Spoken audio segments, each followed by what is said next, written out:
together step over the place and step into the blood. That's why the problem starts the contamination of the scene.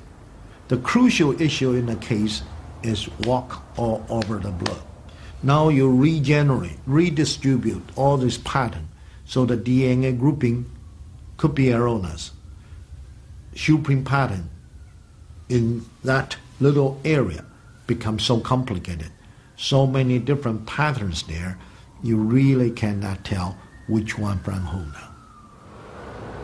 Peter Harper is a British specialist in this field and has reviewed the police handling of the scenes.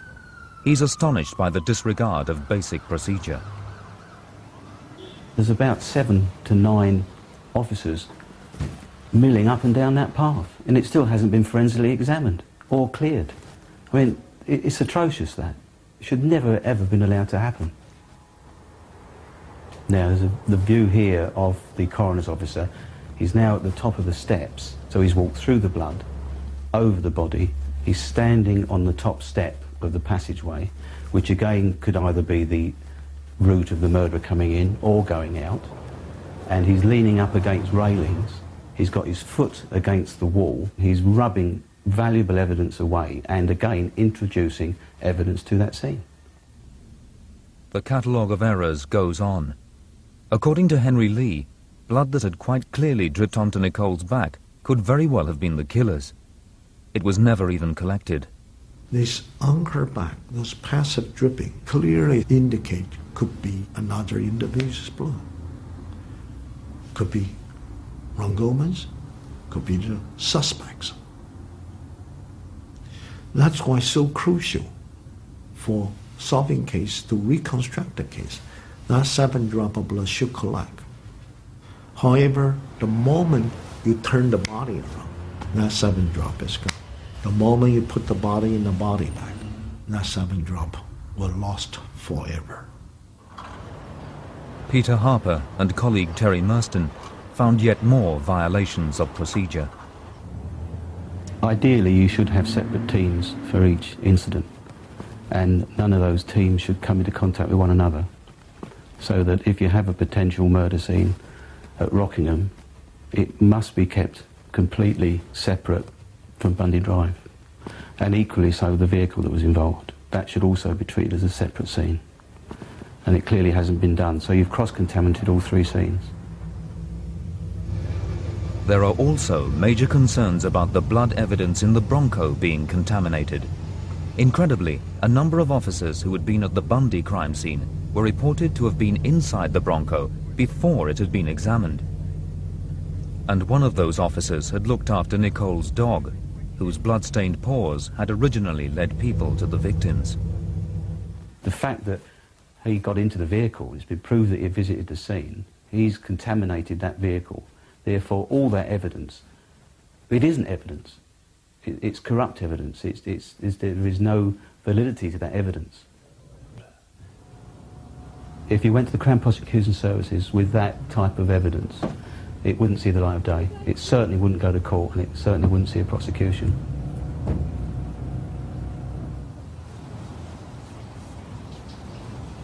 Remarkably, just 36 hours after the murders, the Bundy Drive crime scene was washed down. But was this a case of bad police practice? Or was the evidence actively tampered with, or even planted, to help their case against Simpson? There were 2 pieces of crucial and damning evidence against him. Nicole's blood was found spattered on a pair of Simpson's socks in his bedroom, and blood was found on the back gate at Nicole's house 3 weeks after the scene had been washed down, which provided the best match by far to Simpson's DNA at the murder scene. But during the criminal trial, the defense requested that second tests be done on the blood from the socks and the gate. This time they both revealed traces of a preservative called EDTA.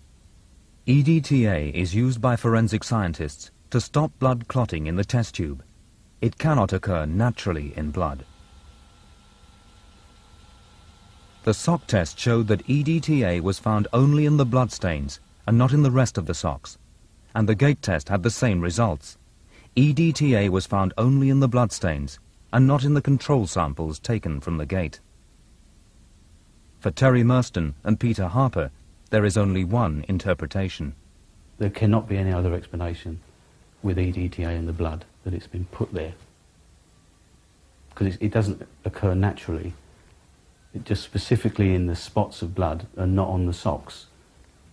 Say, for argument's sake, that you could get EDTA in soap powder or something like that. Well, if that was possible, then that would explain the EDTA in the blood, because it was in the socks. But when the socks haven't got EDTA or any sign of it, but the blood has, it speaks for itself. Someone must have put it there. The blood evidence in Simpson's Bronco was also crucial to the case against him. 2 days after the murders, the car was tested. Simpson's blood was found, but there were also traces of both victims' blood. Particularly noticeable were the bloodstains on the center console, labeled as items 30 and 31. Item 30 was found to be only Simpson's blood. But like the sample from the gate, when the blood evidence in the Bronco was re-examined 3 months later, it had also changed. In particular, the results from the console were now very different. Item 30, relabeled as 303 and 306, was now found to be a mixture of Simpson's, Ron Goldman's and Nicole's blood. 304 and 305 also differed from the original analysis. And 305 could only have been made with a hand wet with fresh blood. So how did the stains get there? If they were made by either of Simpson's hands, then the hands had to be covered in blood from both himself and the victims. But if that's the case, then everything else he touched, like the door handle, steering wheel, or light switch, should also be smeared with the same mixture.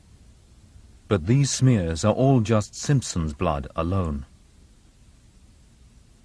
If the stains were made with Simpson's right hand, and he was still wearing the glove, then the finger area of the glove should have his blood on the fingertips, as well as blood from the victims. However, Simpson's blood is not found on the fingertips at all, nor is that mixture of all three of them found anywhere else in the vehicle. We both think that that blood, those finger marks, were put on that console at a later time. They were not on that console at the time of the murder. The area they're in, I would say, is impossible for those finger marks to be put onto that console without either the console being removed or the seat being removed. And the reason I say that is because the finger marks, if they were facing downwards, you might say, okay, that's a possibility, but they're not. The finger marks are facing upwards. You can't do it with the right hand, unless you've got an extremely flexible wrist and you can turn your hand at right angles. It's got to be your left hand, which means the elbow and forearm have got to be below the hand. They wouldn't be able to do it because they wouldn't get their elbow and forearm low enough for their hand to put the finger marks in that position. So, with serious doubts over the blood from the Bronco, the gate and the socks, does this mean that the police were actively sweetening the case against Simpson? Numerous allegations have now surfaced about LAPD officers planting evidence. Detective Mark Furman, the racist officer who discovered some of the most important clues, was involved in cases where suspects were beaten and reports were falsified.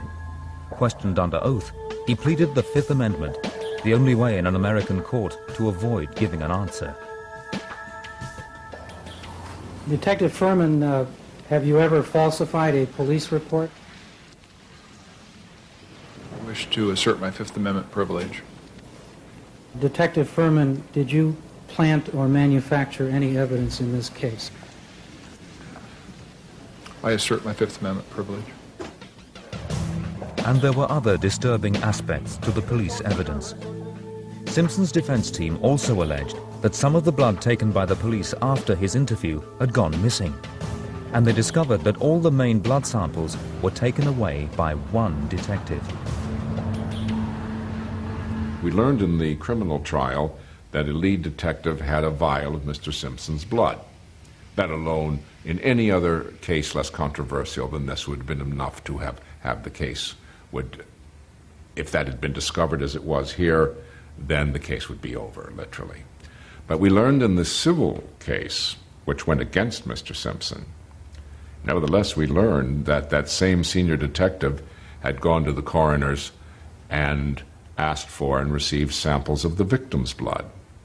And therefore, the blood of all the principals, that's 100% of the blood types found in this case, on the fence, on the ground, on gloves, on socks, on clothing, in the car, the universe of blood in this case, samples of which were in the hands of at least one senior detective, thus violating the chain of evidence, absolutely, violating every safeguard, every tradition, every expectation on the part of the prisoner at the bar, not admitted freely, but dug out by a highly active and aggressive defense team. Mr. Simpson, would you please stand and face the jury? So despite Simpson's blood at the scene and his lack of an alibi, there are now reasonable doubts about the evidence at all three crime scenes. Superior Court of California, County of Los Angeles, in the matter of the people of When the State of verdict California came, versus America Simpson, stopped case to number watch, VA09 and the result split the nation. We, the jury, in the above entitled action, find the defendant Orenthal James Simpson not guilty of the crime of murder in violation of Some hailed the result as a victory over a system that would do anything to secure a conviction. His defense team believed that there was a wider pattern of police corruption.